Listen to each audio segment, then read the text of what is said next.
I hei mauri ora, I ngā mana, I ngā reo, I ngā kāra noa ngā otu o te tēnā koutou, I ngā atu ki ngā tāngata whenua, o tēnei wahi, Nan Riri Ngangawaro, me o rātou whenua, o rātou rangatira, o rātou kāinga hoki. Good afternoon, everyone. My name is Alan Gamlen. It's a real pleasure to be here with you this afternoon. So sorry I couldn't come this morning. To be part of this panel. I have to say it's a real honour to be in the room with quite a few familiar faces and also a lot of unfamiliar faces that look important. John Connell was a guest. I was a guest with John when I was a PhD student over in the UK, and he very kindly hosted me when I had absolutely no idea about anything at the University of Sydney. I see Charlotte Bedford, whose dad has been a mentor since before I did my PhD, more than 20 years now. I see Phil Martin, who once upon a time was the greatest thing that was happening in my life academically was that I was mentioned in acknowledgements to a paper that Phil wrote with Martin Roos. So it's a terrific honour to be here, and of course the thought that I would ever be a colleague of Stephen Howes and Amber, was just a pipe dream. So real honour to be here, and also I see some students and some former colleagues with Sarah and Nina.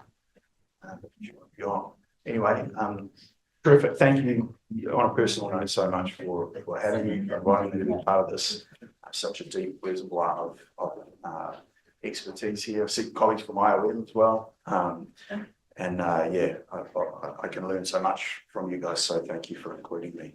Got a great panel lined up on new developments in low-skilled temporary labour migration schemes. We're going to give each speaker 15 minutes, and we'll take about 10 minutes of questioning in between each of the presentations, just like we're doing for the previous ones. We've got Carli Shillito, we've got Anne Stevens, we've got Richard Curtin, and we've got Phil Martin.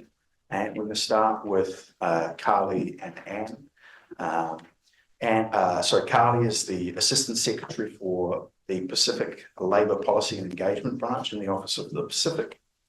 Carli leads the whole of government efforts in relation to labour mobility policies and initiatives in the Pacific and Timor-Leste, including the Pacific Australia Labour Mobility, the PALM scheme. Carli's an experienced development professional with deep connections to the region, having worked with the Australian government in Indonesia, Papua New Guinea and Timor-Leste. She's joined by Dr. Anne Stevens, who's the Manager of Monitoring and Evaluation for the Family Accompaniment Pilot. She's also the Vice President of the Australian Evaluation Society.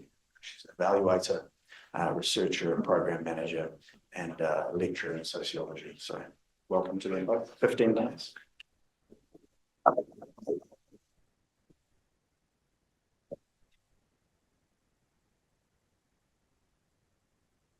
Great, thank you. Thank you, Alan, for that lovely warm welcome. I hope to be mentioned as a luminary alongside all of you at some point in my career. I'm not quite there yet, though. Do I have a... Thank you. So I'm here today to talk about the PALM scheme family accompaniment pilot. So this was an election commitment of the current government, announced in around about sort of April 2022. And we're now finally at the point where we actually have families on the ground. So very exciting for myself and the team who you can see sitting over here who actually did all the hard work on all of this. So I'll just quickly run through some of the design features, and then I'm going to hand over to Anne to give a bit of an overview on the monitoring and evaluation approach that we have under the pilot. So firstly, the family accompaniment pilot will offer up to 200 long-term PALM scheme workers the opportunity to bring their families to Australia. When this commitment was announced, it was announced as having settings akin to the current temporary or the old temporary skills shortage visa. After we sort of went through a very detailed period of consultation with partners across the Pacific, with employers, with worker welfare advocates and unions in Australia, the really strong recommendation came through, and I'll come to that consultation process a little bit later. The really strong recommendation came through to pilot this approach first, with a view to then making recommendations to government as to how we would roll out the broader commitment. So that's why we're starting with 200 families. The pilot responds to partner government and worker concerns about the negative social impacts of extended periods of family separation. And it is part, as I said before, of a broader suite of initiatives that was announced by the government during the election period to improve and expand the PALM scheme. So countries were invited to join the pilot, and Fiji, Kiribati, Timor-Leste, Tonga and Vanuatu all elected to join. We ran 2 selection processes to identify participants, and they are now complete. And we had the first families arrive in Australia in August, as I mentioned earlier. So they are currently in Victoria, and their first families are from Timor-Leste. That two-step selection process, the first selection process involved Timor-Leste and Kiribati, and the second one included all 5 of those countries. We consulted really widely, as I said, during the design phase of the pilot. And that included a sort of initial phase of consultation, but then we also stood up a family accompaniment working group that met monthly, drawing in representatives of the participating countries, PALM scheme employers, industry representatives and community and diaspora groups and organised and our unions.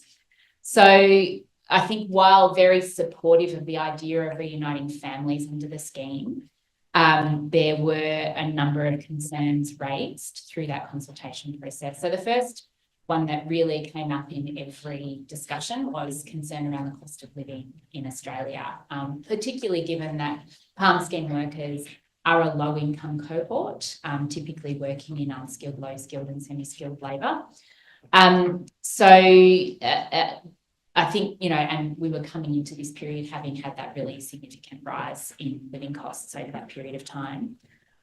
Recognising that issue, we commissioned a cost of living analysis which looked at more than 24,000 scenarios. Actually, I think I'm jumping ahead. I'll just work through these first.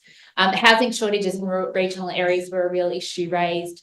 How we would address issues related to domestic violence, particularly given we know that there are, Australia is not perfect, but there are high prevalence rates across the Pacific in relation to gender-based violence. Management of child welfare concerns. There were some concerns around whether families would have the necessary English capability to have a good settlement outcome in Australia. Some concerns around the size of Pacific families, integrating children into schools, of course, impacts on extended families left behind, and some concerns by some countries that this would result not just in the loss of workers in communities, but the loss of whole families from communities. That this would result in the reduction of remittance flows. And finally, that this would create an additional welfare and administrative burden for employers, for partner governments and for country liaison officers. So in terms of how we proceeded to manage some of these concerns, as I mentioned before, we commissioned a cost of living analysis which looked at more than 24,000 scenarios to determine whether families would be able to live in Australia. This found that with the additional support that the government agreed to provide, and we'll come to this a little bit later, but that's family tax benefit, access to the childcare subsidy and access to Medicare, the average net income was positive for pretty much all of the family scenarios across all occupations and all regions. So only 1% of the scenarios resulted in a negative income result. So as an example there, a scenario where one of the partners is not working, the PALM worker is on a minimum award wage with children and in a region where housing costs are very high. So there was a very small number of scenarios where families would come out worse off. So I think just in terms of the key features of the design, employer support is required to participate.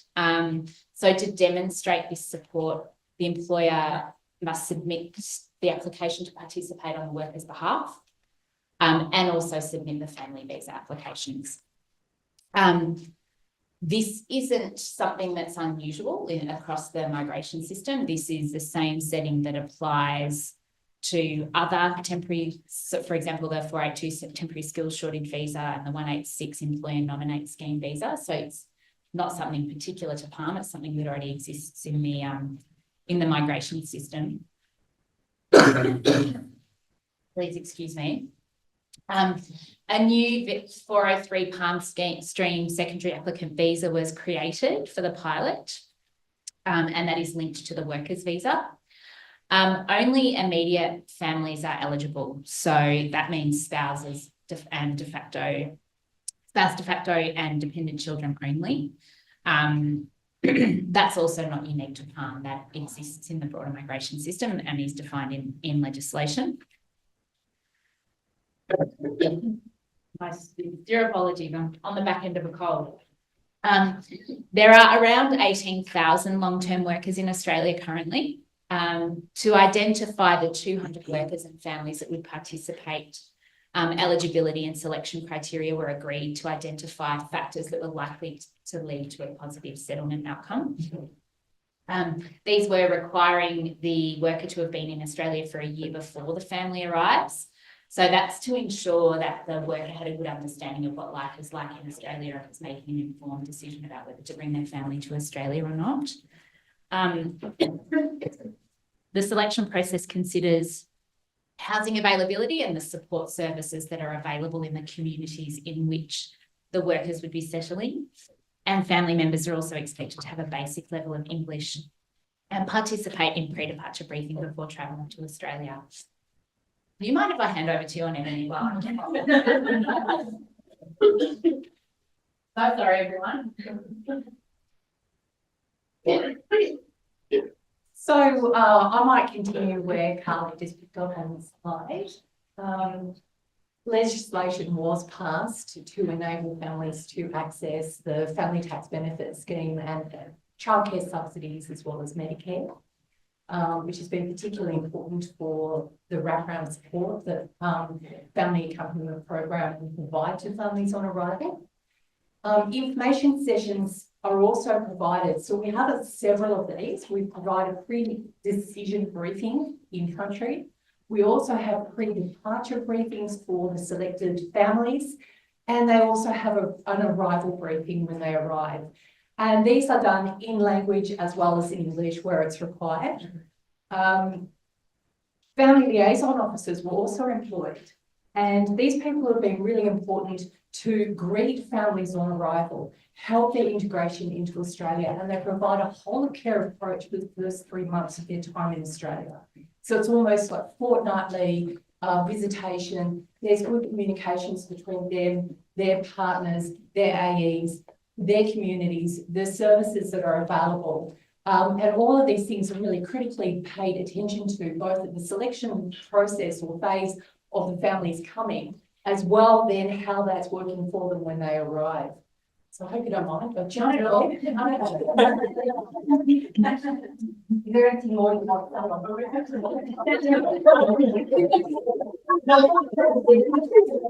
I don't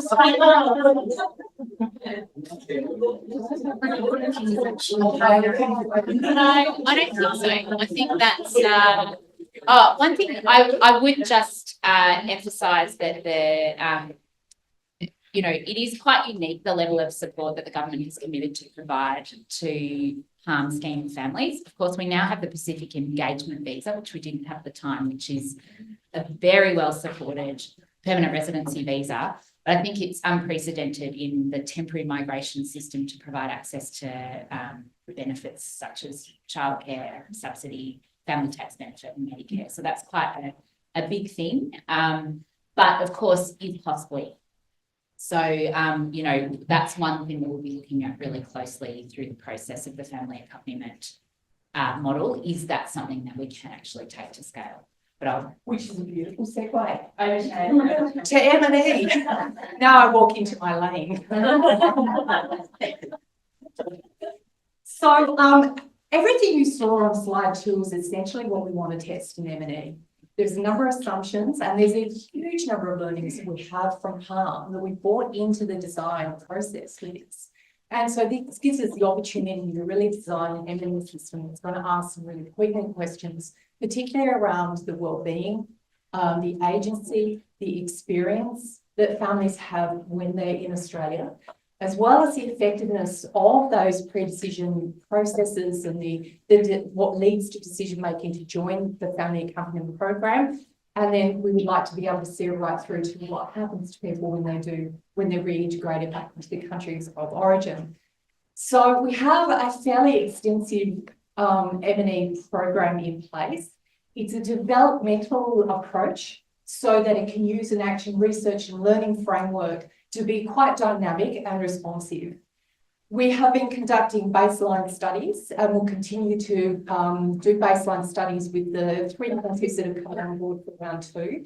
I went to Timor-Leste and did baseline studies there to both pilot a process for that, as well as to learn personally and be very engaged in the process. But my wonderful team back at PLF will also be very supportive when we roll out baseline studies again in November this year. We also have a number of monitoring methods in place for families on arrival and then, through that phase that they have when they come here. We're calling this a sort of rolling review process.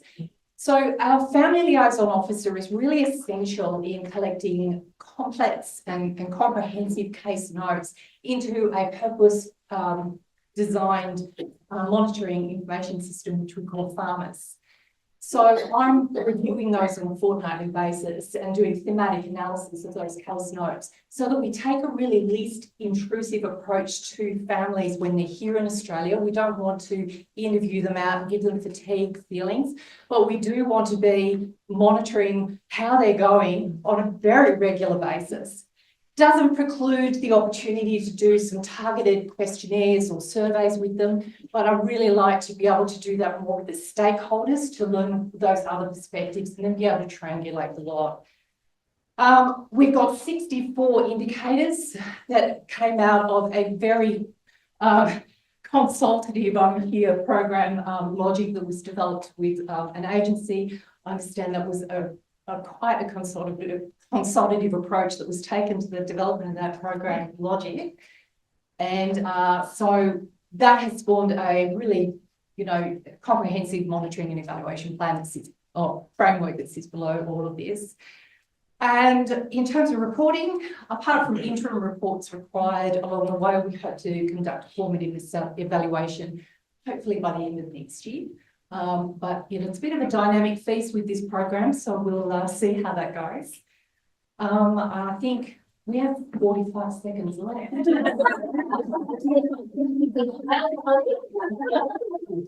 I guess it's over to questions or next week. Do you check? Okay, yeah. Don't let me rush you. You had a little bit in the middle there. Hey, well done for getting through that. That was tough. And what a fascinating presentation. We've got time for about 7 minutes for questions now, if that suits the organisers. Yeah, over here. We've got one here, and then one here, and then one here. Peter Mears from Monash University. As you said, this is an unprecedented level of support for temporary migrants. And I wonder then what you think the implications are for other temporary migrant schemes. I'm thinking particularly of aged care workers who come in under labour agreements who would be on similarly low wages. I mean, we've seen the threshold for temporary skills workers put up, so you could arguably say, well, now they have to be on 80,000 plus so they can look after themselves. But for lower paid workers in sectors like aged care on labour agreements, shouldn't they be getting the same treatment?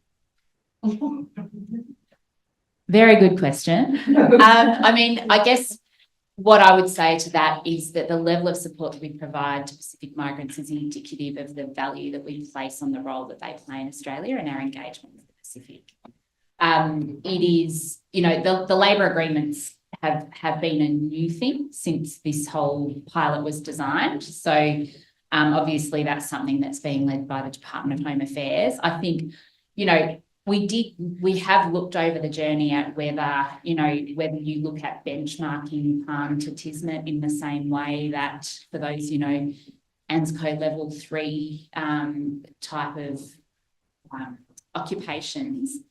But I think, you know, where we've landed is that this is a model where workers were earning lower than those skilled visas and so required additional support.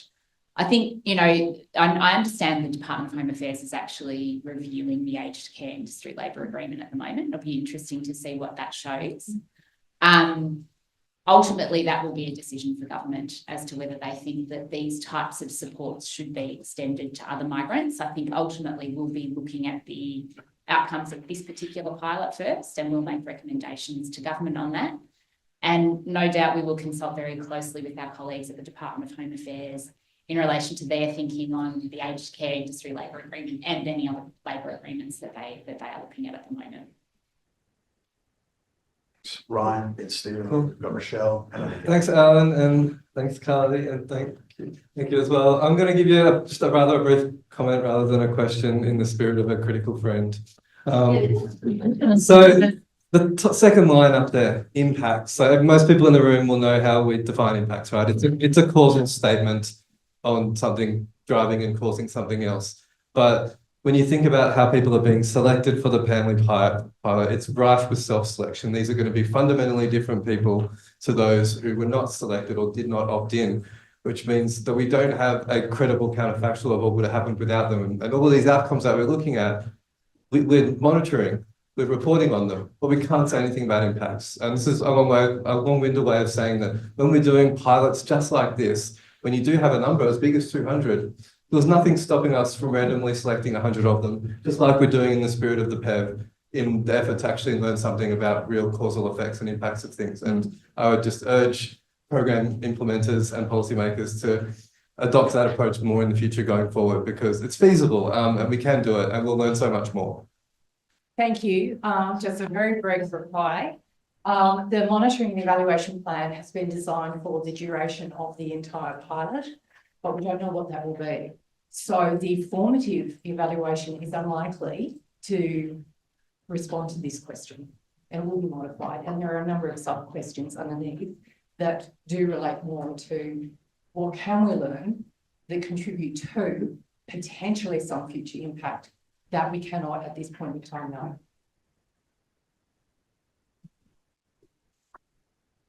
Steve. Well, thank you. My comment is, you know, that along the lines that, you know, maybe picking up what Peter was saying, but research is always welcome. But at the end of the day, this is a human rights issue. That's how I've always seen it. You know, we shouldn't be separating families. And maybe for the SWP, it's just impractical. But for a 4-year visa, it's certainly practical to avoid family separation. So I just wonder, I mean, I've always wondered why the pilot was necessary, because you don't need a pilot human rights. You should just implement human rights. So to what extent do we need to wait for, what are the findings we need to wait for before this political electoral commitment is actually rolled out to them? That is my line. I mean, so I know that that's your view, Stephen, and has been since the get-go. What I would say to you is that that's not a view that was shared by many stakeholders when we led a very wide-ranging consultation process on this issue. And not only just from employers or worker advocates, but from countries themselves. They were deeply concerned about how families would fare in Australia. And so I think, you know, we were keen to prove that we could make this work, because to this point, in the absence of the aged care industry labour agreement, we hadn't had such a low-income cohort of workers in Australia on a sponsored visa. So I think, you know, we perhaps we're proceeding with an abundance of caution, but I think we want to set this pilot up with the greatest prospect of success that we can. And, you know, we'll be looking, you know, I think we'll need to go back to government with recommendations at some point in the future. That's probably a period that to be determined. I probably can't disclose that. We've got about a minute and a half, and we've got 1, 2, 3, 4 questions. So I might take 2 at a time, over here and then over here, and then the 2 of you next. I want to speak about the Vanuatu's perspective. I understand that Vanuatu took part in the second process of the phase together with Fiji and Tonga. And I also understand that successful applicants will have their families mobilized by November 2024, end of this year. I understand from figures I obtained from the Labour Department in Vanuatu that there used to be 10 families who were interested in the beginning, and the number has been reduced to 1 or 2. This is to be confirmed because of I think, the workers' responsibility in taking care of the living expenses of the families that will be brought in Australia. And I also understand that this is still a pilot project, so maybe after families have been relocated or moved to Australia, you will identify the areas that need improvements on. I'm just wondering if the expenses that should be on the workers' shoulders, could that be something that could be reviewed? If this is one of the reasons why Vanuatu workers have removed their application to participate in the program. One over here. Thank you. Great presentation. My name's Emma Walters. You raised one of the concerns about impacts on families that are left behind. So I want to know whether your evaluation and your indicators are going to measure anything about the communities that are being left behind with large families or, you know, the immediate families moving to Australia. So is there any work in the mill on those left behind?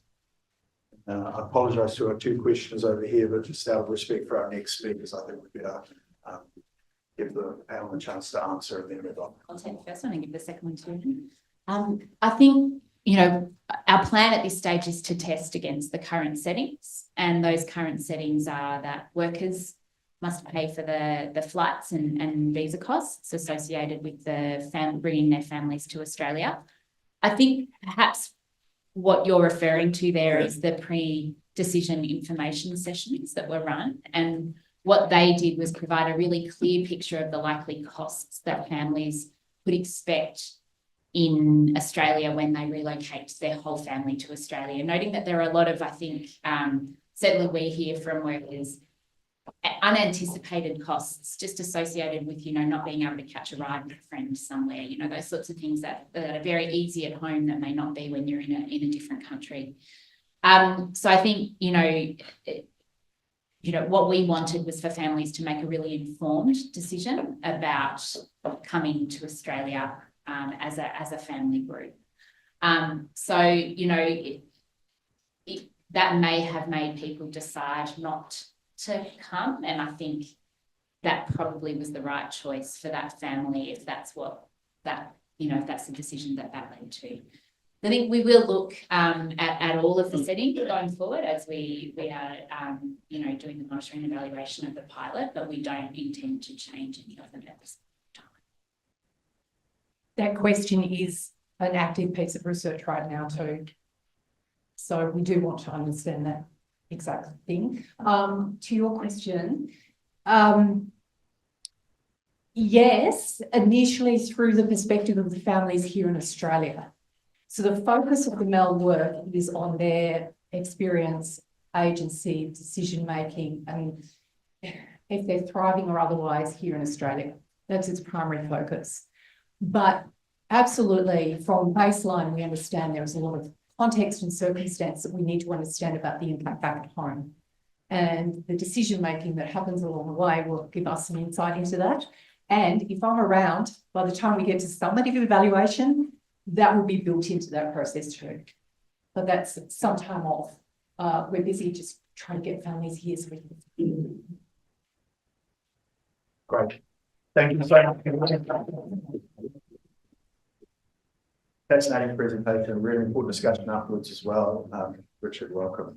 Now we've got Dr. Richard Curtin, who's a research associate, recent former research fellow with the Dev Policy Centre, an expert on Pacific labour markets and migration. One of the first people to come and visit me and welcome me when I came to Australia. Well, this topic is not going to be as interesting as the last topic. It came up as an opportunity for me to find out what two seasonal worker programs, how they worked, in particular the UK one, which was just starting off. And it was from the perspective of the government's arrangements that the two countries decided to put in place. And it illustrates fact that point that Phillips made, that no two seasonal worker programs are the same. There's often a good deal of variation, and in other cases there are some similarities, but they're never quite the same. So this gives some idea of how important third country non-nationals are in the agricultural sectors, the farming sectors of a number of countries in Europe. And you can see there Spain and Italy, it's particularly important, and also Greece and the others are Germany. And looking at the numbers of people who are third country nationals, in other words, they're not from another EU country, it's represented there. And in Australia's, comparing Australia with other OECD countries, we see that, in fact, Britain is more than Australia, and Canada a little bit more, similar to France, Italy, and then the big difference, which we'll hear from Philip, is the large number in the US. So basically, the fresh food sector in the UK requires about 60,000 workers in a year, and fewer than 5% are British, and 60% are migrants on a 6-month visa in the seasonal worker, coming in through the seasonal worker visa route. And then the remainders are EU workers with permanent residence, or more recently, Ukrainians on extended visas. I'll first go through and describe how the UK system works, and then I'll talk about what its governance arrangements are, or emphasise the difference between how it's been set up in the UK compared to how it operates in other countries such as Australia. So they decided post-Brexit that they did need a seasonal worker arrangement. They had one as far back as 2013, and I think that was heavy reliance on using students who apparently often overstayed. So there was some sense that that scheme didn't work very well, particularly in its circularity. So with, of course, the whole absence of workers from the EU, they decided they need to set up a scheme, and they set one up initially with on a pilot base with a target of 2,500. But then the pressure increased greatly, particularly with COVID, and they increased the number in a dramatic way that ended up with a cap of 43,000. with a further 2,000 for poultry work. Now, that's not the total number of people that come, but that was the cap. So the major countries are the ones from the stands. They were obviously countries that were particularly keen to send migrant workers. There was no particular connection previously with those countries.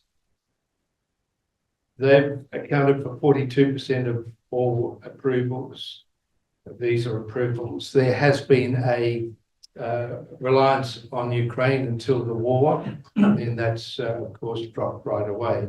So there are the numbers, and you can see the total has gone from just under 2,500 to 33,587. So a huge increase in a short period of time, which itself caused a number of problems. So how does it work? Well, as I've said, it was set up through a visa pathway. And to manage that workers coming through on that pathway, the UK government authorised a small number of recruitment companies. Now, these are not labour hire companies, but they're responsible as bodies for recruiting people. And they were called the scheme operators. So initially 2, and they extended it to 4. And they were to manage, recruit, and then manage how workers were allocated to farms.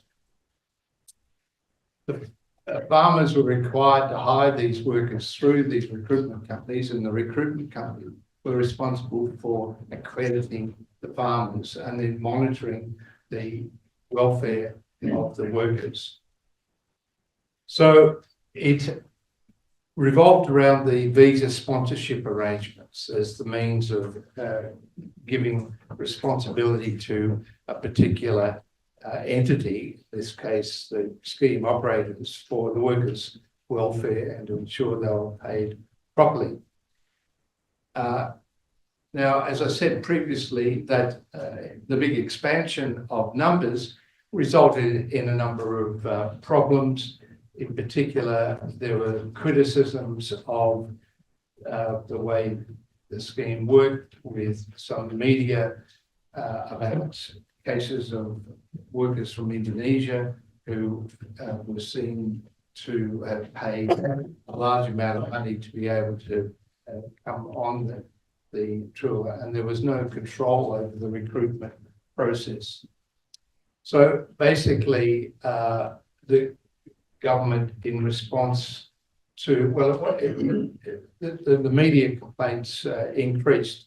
The initial response was actually from the supermarkets, who decided that they needed to get in and ensure that their supply of fresh produce wasn't going to be affected by media stories that were highlighting the way workers were being asked to pay large amounts of money to take up the work.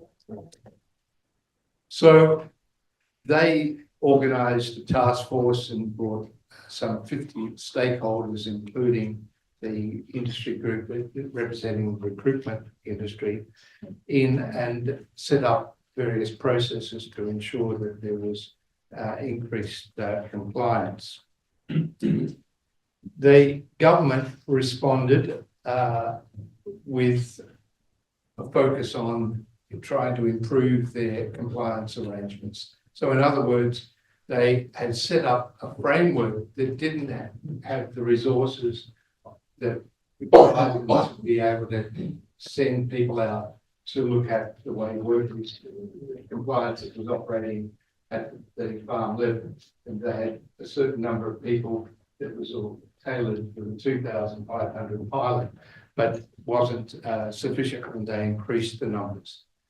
So if we look at the overall conclusions about the way in which they operated, they had a mechanism that enabled the process to be set up very quickly.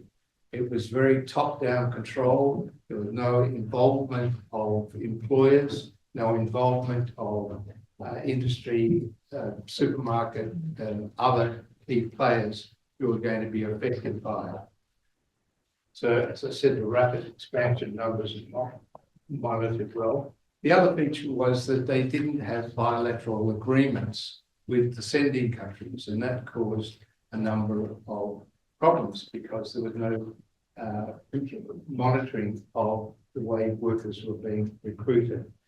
They ended up working through the Gang Masters Authority, which is the authority that looks after or oversees labour hire companies, and sent them in to set up bilateral agreements, but they were not at a high political level. They were specifically around the recruitment processes. So they addressed it, but there was still a number of countries that didn't have bilateral agreements. They've increased their compliance visits, but there are other initiatives that were planned on because the supermarkets didn't feel that there was enough being done by the government. And one is that they were financing setting up of a smartphone application so that all workers had an opportunity to identify potential problems and to set up a process for resolving those problems. There's been a review into the program by the Migration Advisory Committee, which is an independent body operating through the Home Office. And they put forward these 5 recommendations. I still don't think the report itself goes very far in terms of setting up an ongoing arrangement, but there's been a general agreement that they should continue for another 5 years with maintaining, probably with a reduced cap over time. So an interesting example of doing something very quickly. They didn't seem to make much reference to what was going on in other countries. They put together a chart comparing arrangements in Australia, New Zealand, Canada, and the US, but the information in the chart was often inaccurate. They hadn't gone to anybody in Australia and asked how it actually was working. They somehow got information that wasn't correct. So that was another way of highlighting the fact that things can start off from the ground up, but if you don't have an understanding of what's happening in other countries, then you can make the mistakes that other countries have made. Now, if we look quickly at Spain, here is a state-led system that incorporates a specific program, unlike the UK relying solely on the migration visa pathway. The Spaniards have set up their own program, and that's existed over a number of years. But more recently, they've, particularly under COVID, tightened up and specified in more detail things like the accommodation requirements. But it's important to note that it only operates in 2 of the provinces or the autonomous administrative areas in Spain, because the access to the EU market enables workers to be, particularly through intermediaries, to be brought in to meet the requirements of many areas.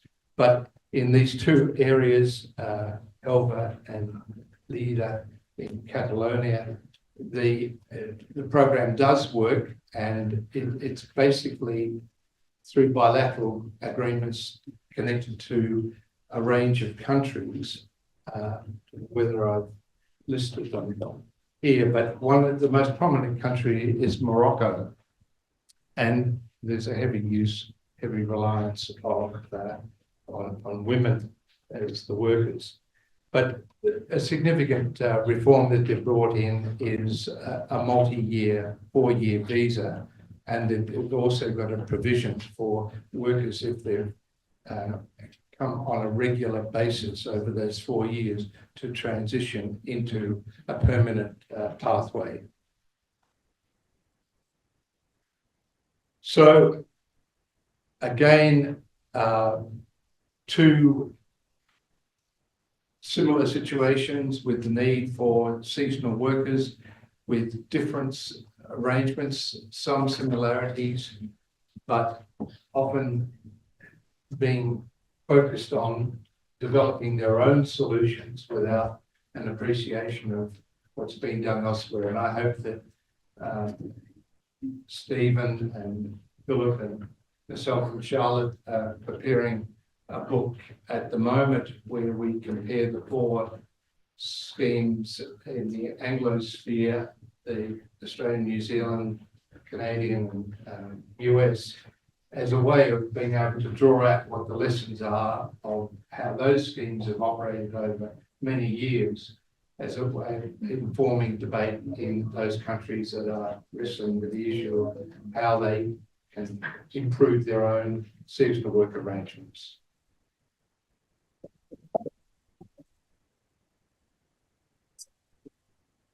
Questions?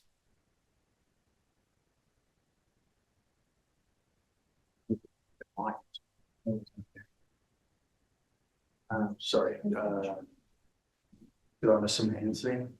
Or was that people scratching that Ryan? You gotta be careful in this auction. Bit more of a Dorothy Dixer. You mentioned the Migration Advisory Committee in the UK. Tell us a bit more about that. Do we need one? How could we go about getting one? What might it look like here? Yeah, Maybe Alan's got views. it was recommended in the migration review because Joanna Howe is a great fan of it. And I thought I'd follow it through, and I met person was through a friend that I met a person who was on the review, and then I had an opportunity to go into the Home Office and talk to people, particularly about they were interested.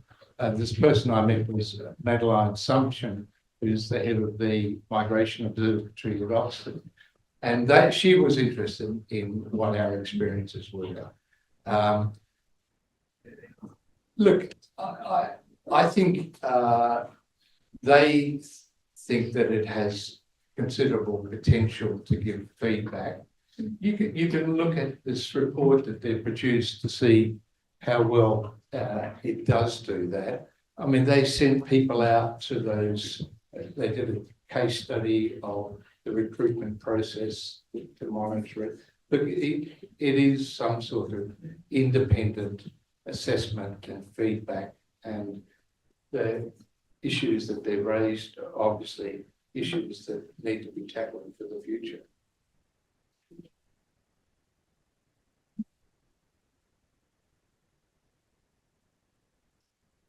Feel free to queue up questions as well, so we can get the mic over to you.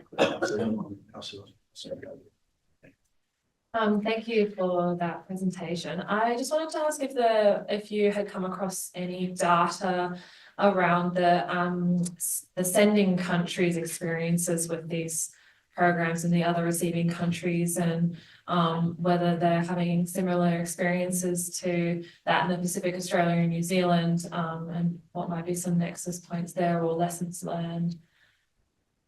But the main source of data for the UK is from the workers, and they did a survey, but unfortunately it was only 12% of the total number. They attempted to survey everybody, and as Ryan will tell you, when you try and survey everybody, you end up getting a small result. If you took a sample of the workers and then put a lot of effort into following up that sample, you would have got a more representative picture. But basically, that identified issues, problems with the sending country. The big issue that the workers raised was the issue of who pays for the fare. As we know, in Australia and New Zealand, Australia requires that employers pay $300 towards the fare, and in New Zealand, that employers have to pay half the fare. in the US, the US pays the employer pays all of the fee. So that issue is something that they raised, and it hasn't been resolved. They're looking at it further, but yeah, there are issues that come up through the workers being able to say they're not happy with this arrangement or that arrangement. You can, oh, go on, sorry. I was just gonna say, it just makes me think about one of the data points from my research. Some participants brought up the fact the disproportionate impacts because of small countries with small populations in the Pacific having disproportionate impacts on their economic and social situations at home. So it would just be really interesting if there was a sort of data source available from larger countries with larger populations also participating in similar programs to see if they have similarities or differences in terms of the impacts and things that they're reporting at home. But yeah, thank you. I think basically the programs is a relatively a small proportion of the total labour markets in those big countries. So it's not seen as a big player. Thank you. I'm so sorry to close things down quickly. I'm just conscious we started this panel a little late. We don't want people to miss the bus home. Thank you so much, Richard.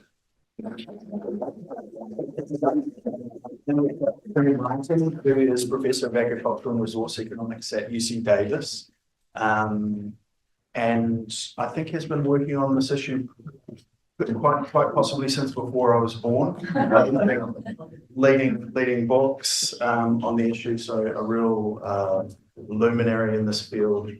Pass over to Phil.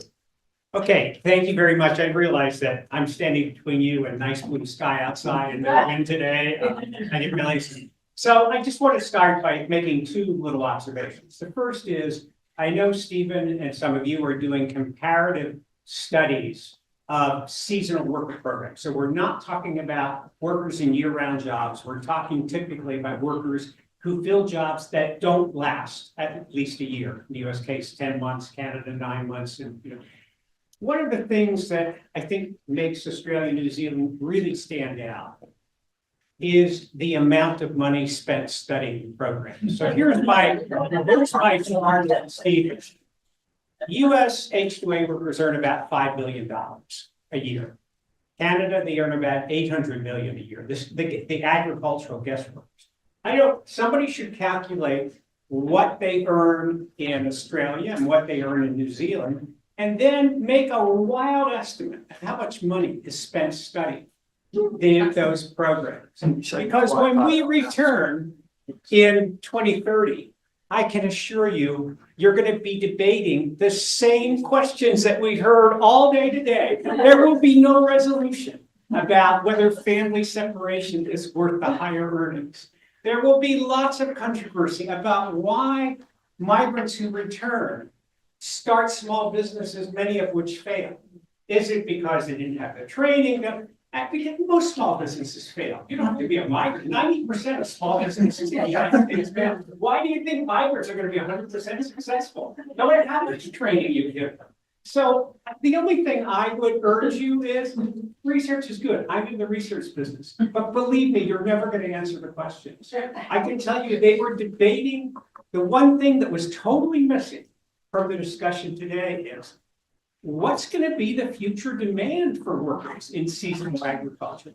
By the time you figure out the answers to those questions, robots are going to be running around out there. You still won't have the answers, but there won't be, I mean, there will always be a demand, but it won't be near as big. So let me go very quickly and say that Canada has something called the Seasonal Ag Worker Program. It's been around for a long time. It's roughly 50,000 a year.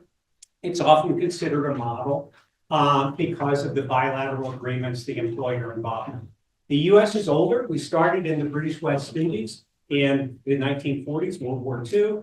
We formalized it into H2A in 1952. We made it into H2A in 1987.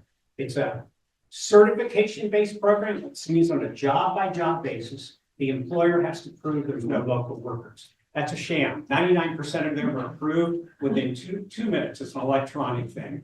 And employers can go to any one of 70-some countries. You can basically recruit in any country for which the abscond rate is lower than 3%. So Haiti is out because Haitians who come tend not to go home. And we have more jobs certified than visas issued. There's exceptions. Essentially, under Republican administrations, we make it easier for farmers. Under Democratic administrations, we make it tougher. And so to go through this quickly, which I will do when I learn to go, I use the mouse to move it. Yeah, I can do it. So this is Canada, roughly 50,000. It's over half Mexican.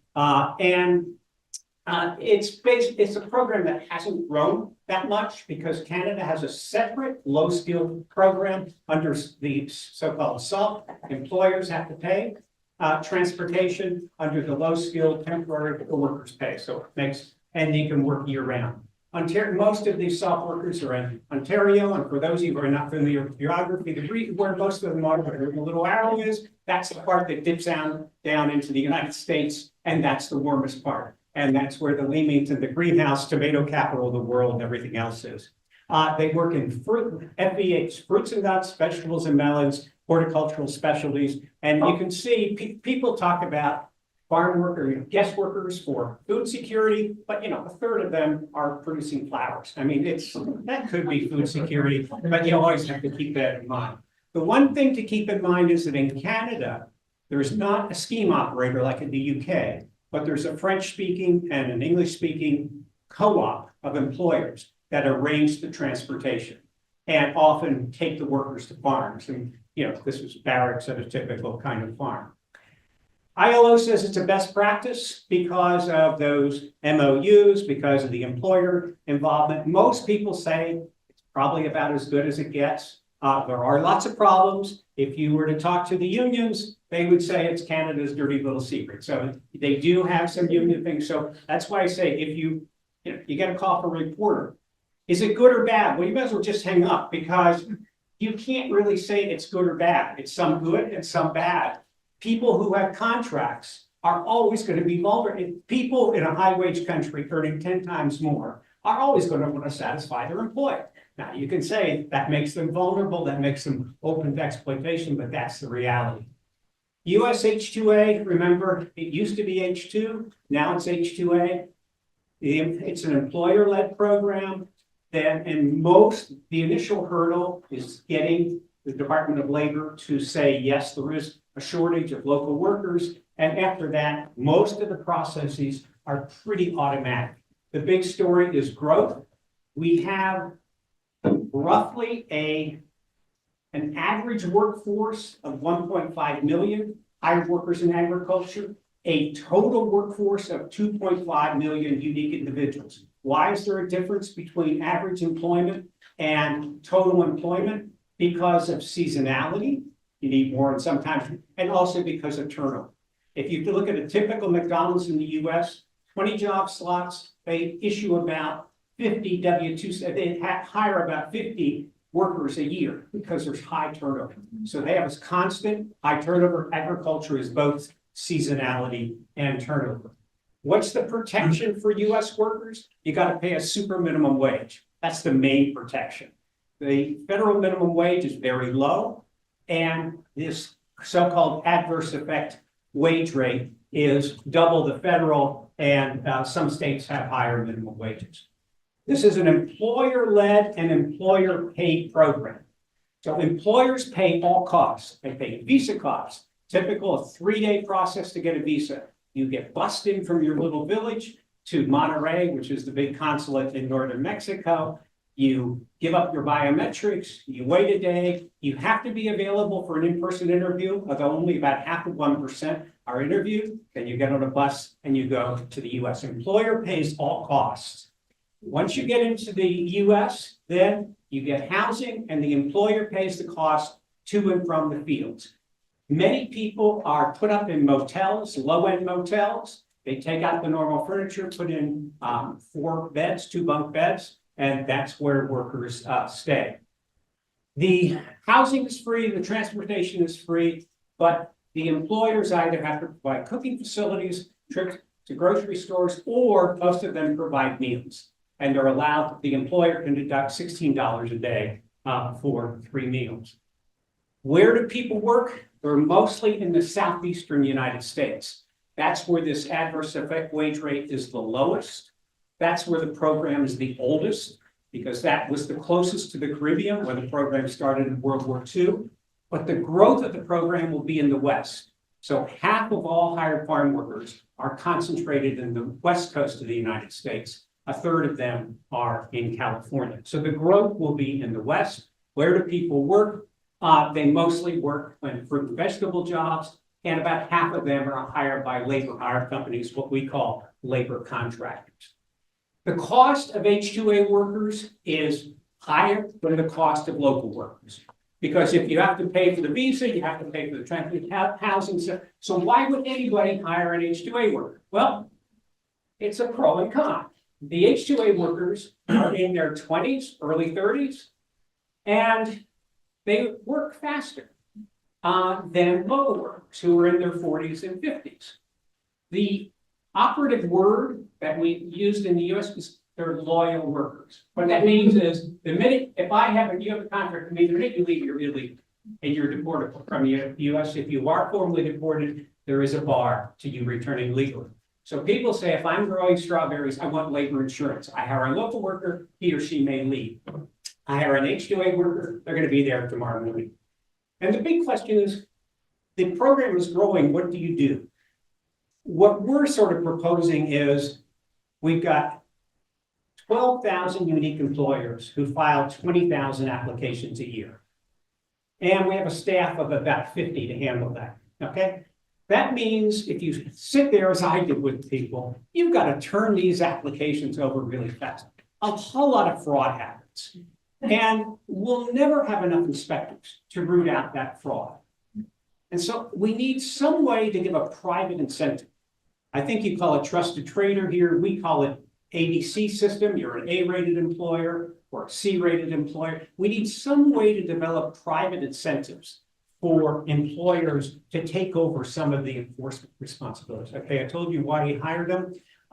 There is legislation that's been passed several times, and one part of Congress didn't happen. And essentially what it would do, remember, half the workforce is still unauthorized. Those people are aging out of the workforce. So 300,000 H-2A workers, 2.5 million total workers. So it's a relatively small share, but it accounts because the workers are employed on average of about 6 months. They contribute roughly 15% of the average hours worked just in the crop agriculture.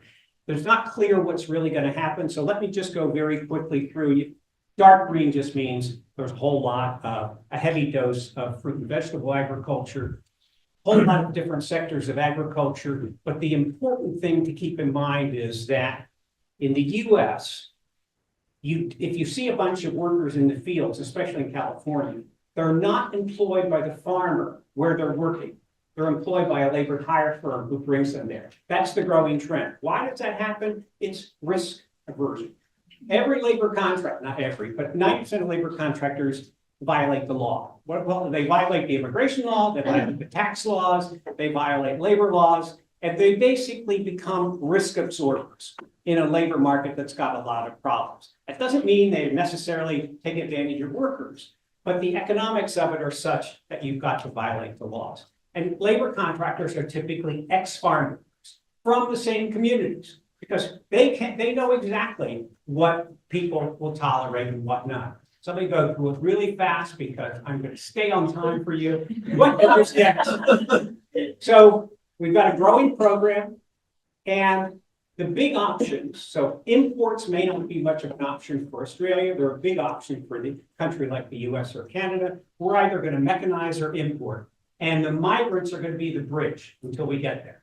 Okay? And that's the way I would think about it, perhaps even in the Australia-New Zealand case, but with imports playing much less role. We've mechanized a whole lot of crops that people said could not be mechanized. They're mechanized. And this is too complicated, but essentially, most of the robotic companies actually start with the US military. And in the military, the whole thing is a performance. Save a soldier, spend $10 million. In agriculture, all about cost. It doesn't matter if you get every apple, but that's got to be a durable machine that works. And these little plant movers, the first version cost $1 million. Now they're down to $10,000 and they're spreading. It's got to be cheap and durable. And the question is, how much money are you really going to spend to do things? So I work with a company that's developed a robot to pick strawberries. They're really hard to pick. And the machine actually works. But normally when you pick strawberries, you want a one-touch system. Pick them once, put them in a little clamshell, sell them. With a robot, you need two-touch. The question is, how do you do that? It gets very technical very quickly. There's a lot of money in the United States going into what's called controlled environment agriculture, essentially greenhouses. Because then you can put technology much easier, and it may change the workforce because these facilities are put next to consumers in cities. They're not out in the middle of everywhere. So we are getting robots and they're getting better. But remember, engineering is hard and all that sort of thing. And I think the biggest thing I learned in doing some of this, a human can pick and pack a strawberry in 2 seconds. A human can pick an apple in 2 seconds. This robot started out with 10 seconds. Now they're down to 2.5 seconds. If you believe the engineers, they're going to be at 2 seconds next year, but there really are lots of, there's things like leaves, there's all kinds of problems, and it turns out to not to be an easy problem to solve. The biggest problem is that we're using venture capital. Venture capital wants a big return.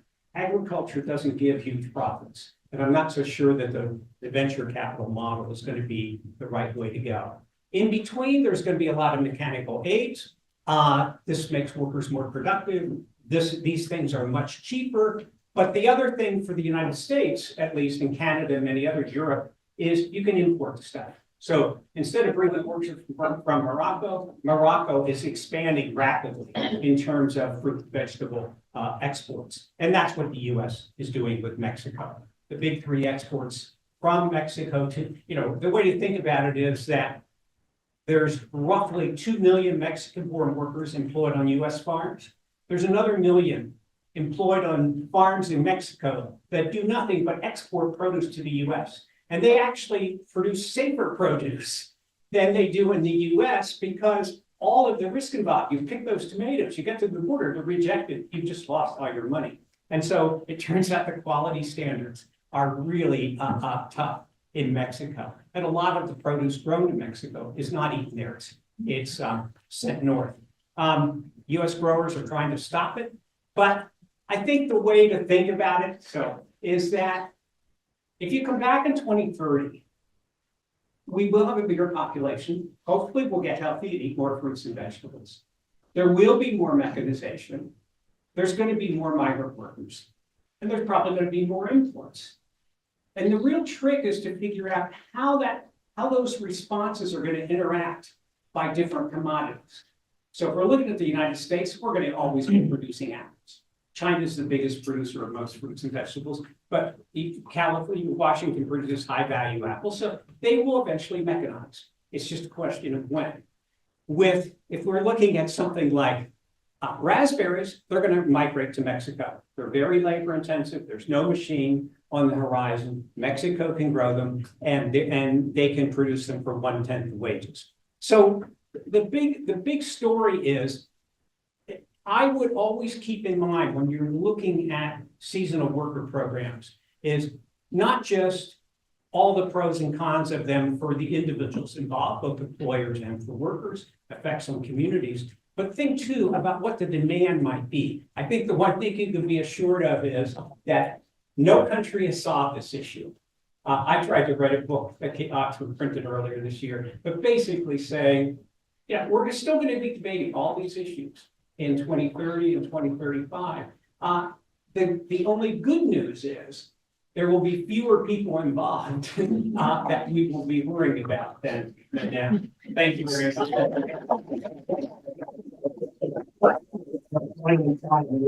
Since there's no need for any more research, we can all just back up now. You need more research, I just won't get you. It is actually bang on 5. So those of you who do need to go, please feel free to. I feel like there may be a number of people here who would like to stick behind, and with the permission of the organisers, we'll continue the discussion. So questions? I mean, yeah, it really, there is nothing new under the sun, and it did remind me of, the famous Milton Friedman dictum that, workers are good for the US economy as long as they're illegal. Even when it's social welfare. Thanks so much for the presentation, Philip. I'd love to think that as one of the policymakers responsible for the PALM scheme, I was going to be able to solve some of the problems, but you've put paid to that, and I think that's absolutely right. There are humans involved, there will always be issues. I'm really interested in the differences, particularly between the American scheme and PALM. And I just, reflecting on your knowledge of the PALM scheme, if you were in my shoes and you could recommend some changes to government, what would you change about the PALM scheme? Okay, let me start by saying I don't know all the details of the PALM scheme. I do think that Australia opening up a 4-year visa with family is going to turn that into an immigration program. I don't see any other way around it. It may start slow, but over time, people will settle. I mean, it's inevitable. If I train somebody for 4 years in my meatpacking plant, I'm not going to want to get rid of him or her and have to train somebody new. So it's inevitable that you'll wind up. That can be good or that can be bad. I think that the biggest problem I have with the Australian-New Zealand model is worker pays. In the United States, contracts are getting shorter. I got to pay. Your housing, usually employers spend more for food than they charge workers. But I have an incentive to really plan carefully how long I want you. Many employers will say, I want this guest worker to spend more days at home with family than here alone. Therefore, contracts have gone down from about 6 months on average to about 5.5 months. And there's an economic incentive built in to say, go short. And there's a lot of things in the Australia system, if I understand it right, that I don't understand. In our system, employer pays healthcare costs. That's not an issue. In our system, there's no income tax deducted from workers. So therefore, you don't have to try to get a refund. There's no, every time you open the door to employers, to workers paying, you open the door to a potential vulnerability. I mean, even food, there's a big question about what the quality is for some people. Is there enough meat, et cetera? I mean, you'll never have enough inspectors to regulate. So if I had any word of advice, it would be, I would definitely move toward an employer's pay model.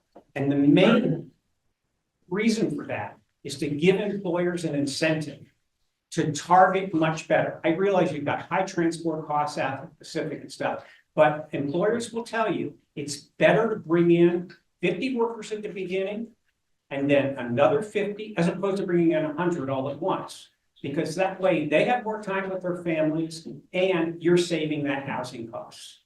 The system here with worker pays takes away that incentive for employers, in my opinion, for employers to do the careful planning. Thank you.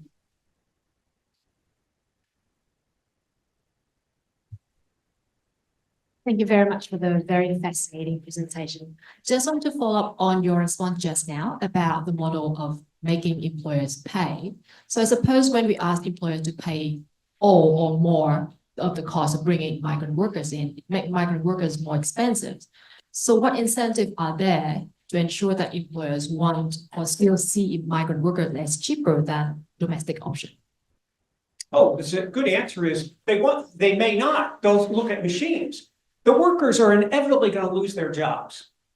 I don't know whether it's going to be in 2030 or 2040 or 2050. But if you walk in, I used to do development economics work. If you land in an airport and you say, I don't know anything about this country, and you say, is it a rich or poor country? If over half the people are employed in agriculture, it's a poor country, no exceptions at all. If under 5% are employed in agriculture, it's a rich country, no exceptions. So people are going to leave agriculture around the world, and the agricultural workforce in rich countries is going to shrink, period. There's no two ways about it. It's what's been happening for a long time. The question is the speed with which the employment of hired workers goes down in rich country agriculture. The cheaper we make it to bring in workers, the longer it'll take. But I can tell you, I mean, I may not be around in 2050, but there's going to be robots picking apples in 2050. I have no doubt about that. There will still be a few extra huge apples in Japan that have the little cartons around. So it's not ever going to disappear. But by and large, things are going to be mechanized. And so you're correct.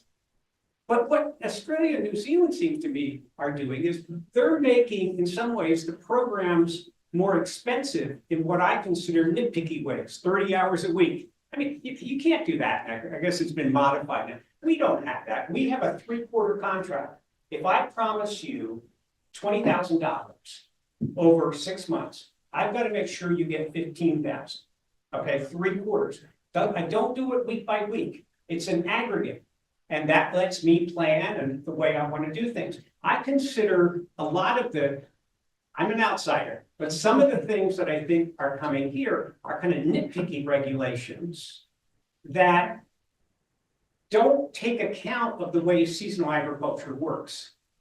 You can achieve the same goal, but let the players involved have more discretion, in my opinion.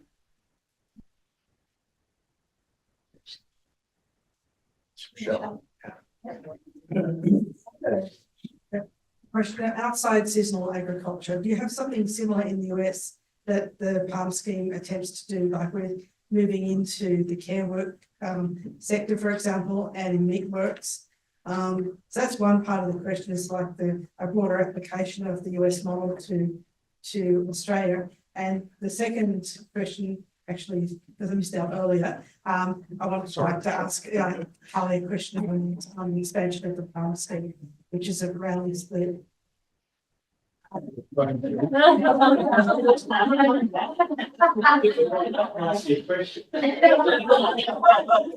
Now, the US does not have non-farm PALM. We have H2B. It is also seasonal non-farm. Remember, what the United States has 8 million unauthorized workers, primarily low skilled. They're the ones doing a lot of the aged care and all that sort of stuff. So that's the other component. We have tons of programs. Guest worker programs. We have L visas, TN visas, all the other ones. But what makes your situation here different is ours do not have a development at all. And so it's to see our needs. If it so happens that it helps other countries, great. But we're trying with Guatemala. And once again, it's a story of where the average Guatemalan earns $15,000, whether in the US, we're spending roughly $20,000 on all the studies and consultants and everything like that who are trying to set it up. It's a pilot, maybe it'll take off and it'll work. But I do think I'm always trying to make a link between what economic activity is generated by the work of all these workers and how much money we're spending on all the setups and studies and God knows everything else. Employers are skeptical. So we paid to create a work ready pool. Gladio Group again said it's doing the work ready pool, but nobody trusts the workers in the work ready pool. And when you've got a network recruiting out of Mexico, we haven't been able to up the Guatemalan share at all, even though the purpose of the subsidy is to open legal pathways and reduce illegal migration. It could work. I'm a skeptic. It could work. So I think if I have any message, it's like, think of the base economics here. It's great to do development. Maybe traditional development hasn't worked, but it's really hard to fit development into a seasonal worker program that is driven by employers who want to produce fruits and vegetables at the lowest cost. It's great if it works, and there will be some development spin-offs, but to make it a central part, I think it's really going to be a tough thing to pull off, in my opinion. Thank you. And thank you for a wonderful presentation. Now I have my second question. In terms of the expansion of the PALM scheme, state and territory governments are large employers and they employ workers using decent employment conditions. And I'm just wondering if there's potential to expand the PALM scheme through some facilitation agreement with state and territory governments to employ workers in sort of maintaining the playing fields and parklands, providing meals in hospitals, to bus drivers. ACT, we've had shortage of bus drivers. So, just thinking outside the square a little bit in terms of not having to go to remote regional employers where sometimes the employment conditions are a bit dodgy. We've got, if the state and territory governments were employers, there'd be a lot more regularised and compliant employment conditions. I think, as you know, the current settings require that it's non-government operators. Options would be open to state governments were they to engage workers through a labour hire company, for example. Like you could work through labour hire companies that are approved employers under the scheme. That would be one thing that state governments could look at. But just, we still have a lot of aspirations for growth across the Pacific in worker numbers. Some countries are looking like they're not that keen to grow much further, and that's fine. But countries like Solomon Islands, PNG, Timor-Leste really want to grow their worker numbers. So we are exploring a range of avenues for sort of expanding the number of occupations and potentially sectors that are open to PALM scheme workers. We haven't really looked at government, I'll be honest, but there are ways that it could be done. Thank you. Well, we started 15 minutes late. We finished 15 minutes late. So we better wrap up. I'm sure there's so much more to talk about. I myself have lots of questions. But yeah, let's give the whole panel a round of applause.